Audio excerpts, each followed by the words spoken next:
So I was around 15 or 16. I'm currently 18 now, and my mom, dad, and I were on a family trip to New York City. It was a really good trip at first. We visited the Statue of Liberty, Madison Square Garden, Times Square, etc. And for the most part, it was a normal vacation. But towards the end of our trip was when everything went to shit.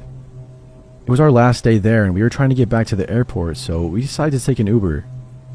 A couple minutes passed by, and a gray Civic pulls up to the sidewalk that we were on. I remember noticing that he had Lyft and Uber stickers on his car in multiple places, almost excessively. It kind of felt like he was trying to prove that he was our Uber. It was just a small thing, of course, but looking back, I really wish I took more concern about how sus this guy was. Moving on, we were running late, so I'm guessing my dad didn't really pay attention to the license plate, because this guy was definitely not an Uber driver. He was a lanky-looking man, wearing clothes similar to rags. It looked like he was drugged out, but at the time, nothing seemed off to us. Again, we were running late, and what happened was the least of our expectations. The ride was normal until we got to the airport.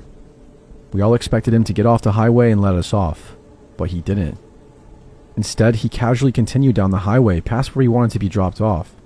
This was when my dad noticed that the man didn't have his phone set up with the Uber GPS open. We were starting to get worried, so my dad asked him in a very stern voice, "Excuse me, where are we going?" The man stayed silent. Flustered, he asked once more, this time yelling, "Hey man, what's going on?" Again, no reply, but at this point, the man started dashing down the highway, weaving past other cars, and just driving very dangerously. We were all panicking, and with my dad now screaming at him to let us off, my mother was crying and praying, with her rosary clutched firmly in her fist, and I was just in shock. I froze up. I couldn't even cry or scream, as much as I desperately wanted to. I was completely immobilized. This continued for a while, driving down an unfamiliar road to God knows where, with the car only getting faster and faster. I started having those classic end-of-the-road type thoughts, like, holy shit, this might be it, and there's nothing I can do about it. But luckily we were saved. I don't know if we passed by it, or if someone in a car we had passed called the cops, but soon we had heard sirens blaring behind us, and we were being tailed at high speeds by multiple police cars. One of the cops had a megaphone or something to amplify their voice, and the officer screamed out for the man to pull over. Obviously, he put up a fight, and the police had to actually cut him off for him to finally stop. The police helped us out of the car and got all of our things from the trunk, while putting blankets around us, and telling us that it was going to be okay and that we were all safe now. At this moment, I felt the biggest wave of relief wash over me that I've ever felt in my life. Don't get me wrong, it still fucked with me and my family very hard, and I was still left pretty traumatized by it, but I was at least glad that me and my family were alive and safe. The police gave us a ride back to the airport, and everything went as planned from that point on.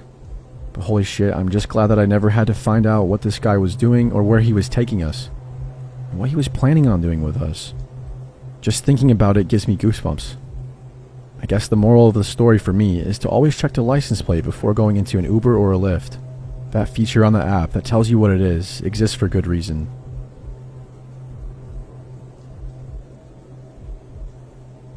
So a few years ago, my boyfriend's dad's family decided to get together and all chip in to rent a condo in Ontario. There was a big extended family over there that his dad never saw, because he only really got along with one of his 3 sisters.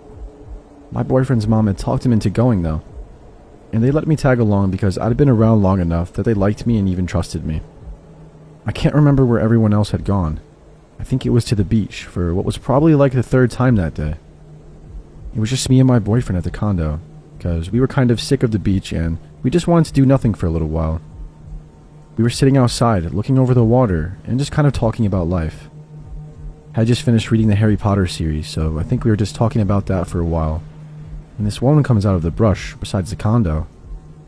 Just for an idea here, this condo was about an acre of land maybe, and it was kind of out in the middle of nowhere. The front of the condo was probably 70 feet from a dirt road that no one ever traveled down, and there were some dense trees and brush and whatnot that surrounded the 3 sides of it. This woman comes out of the wooded area, and I immediately knew something wasn't right. She was limping, and she only had on one sandal, and frankly, she looked like shit. She was very pale, and her face was gone, and she was really pretty, but she just looked exhausted. The thing that immediately caught my attention was her baby, who she was holding very tightly in her arms as she started to come towards us. I didn't really know what to do, but my boyfriend immediately got up and walked over to make sure she was okay. I couldn't help but think of all these awful things that might happen though. After spending so many hours hearing horror stories on YouTube, I was just terrified she'd do something. My boy is a lot more trusting than I am though, and he's always had that first instinct of, what's the problem and how can I help? He's never assumed the bad in anybody. So this woman is just sobbing by the time she gets to the porch of the condo, and she looks like she's just been through a war zone. She's also shaking and hyperventilating and crying. And she's telling us that basically her boyfriend has been a drunk for a while and he's been getting worse and worse, and that he's been an overall abusive guy. He would get pissed off whenever she was focusing on the baby instead of him. And part of what pissed him off the most was that it wasn't even his kid, so he kinda didn't care about the baby at all. She told us how this time in particular, he was drunk and she was driving him home with the baby in the back seat. And he grabbed the baby's booster seat and tore it out of the car, and then threw it out the window while they were driving. She got the baby out of the seat or something, I don't remember how, because as she's telling us about how he started hitting her, before she took the baby and ran, we hear this yelling, and as we turn, we see this angry dude walking up to the condo, and she starts losing it. The drunk and angry guy followed her to our condo and was starting to come up to us.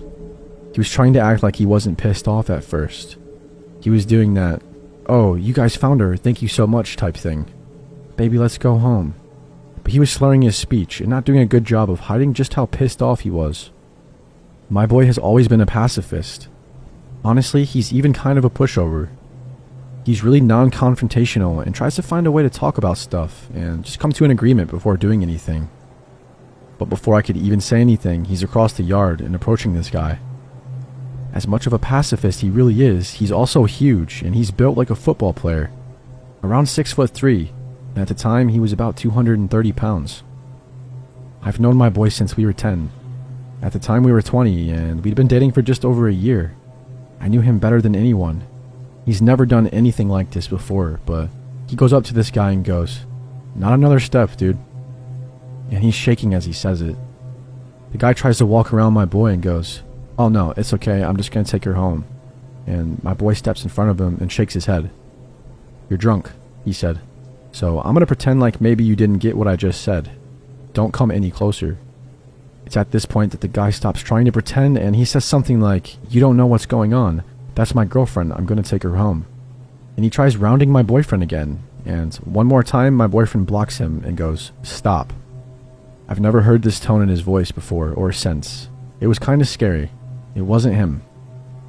The guy tried one more time before finally my boy put his hand on his chest and pushed him back a bit, keeping his hand on the guy's chest the whole time. "I'm telling you right now, you're not going anywhere near that girl and her child. So turn the fuck around and walk away." This guy was about 5'6", maybe 5'7". So when he looked up to threaten my boyfriend, he had looked like a kid. The guy finally looks up at my boyfriend and he says something that I couldn't hear.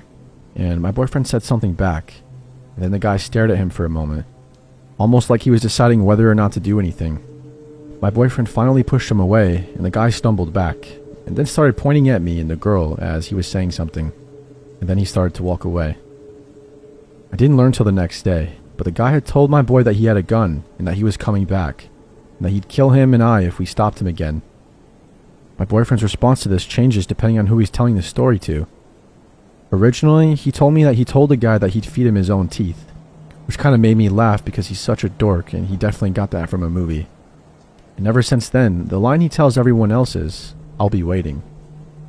Nonetheless, the woman was sobbing and the baby was sobbing, and I was shaking because even though he didn't throw any punches or anything, I could tell that he was ready to hurt this guy if anything else happened. We called the police and they didn't really do much of anything but to make sure everyone was breathing and take the girl to her sister's place. We didn't really hear much from her after, but I know my boyfriend sent her an email once or twice, and it seems like she's married now to someone else, and had another kid last time they talked. It was a really nice trip though, despite all of this. Back when I was 16, I had a rough time with my father and his girlfriend for about a year or so. Long story that isn't really related to this, but I was trying to mend my relationship with my father, because before all that, I'd always been a daddy's girl. So when I was offered to go on vacation with them along with my siblings and step-siblings, I said yes, after having thought about it long and hard for a month. We went to Turkey. And we would be living at an all-inclusive resort that was aimed at Scandinavians, so a lot of people that we could talk to. The first few days were perfectly fine. I was swimming in the sea in the pools at the resort. Only creepy thing, there was this waiter who grabbed my hand and slipped me a napkin with a message of meeting up with him. He spent the next couple of days lurking around me every time that we would go out to eat, until my father saw how uncomfortable I was, and eventually told him to buzz off. Yay for Dad. But one day, my stepmother decided that we should take a girl day out and do some shopping, which meant my sister, my two stepsisters, her, and myself. If I'm being honest, I didn't really like the idea, but I decided to come along anyways. So off we went to the nearest bazaar.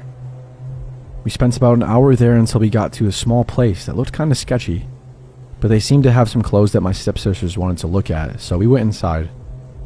I remember there were 3 men there, 2 older ones and then a young one in the beginning of his 20s. He called himself Oscar. I can only remember that because that's the name of my dog. We were seated, and they brought out Turkish tea and such to make us feel at home while we were looking at dresses to try on.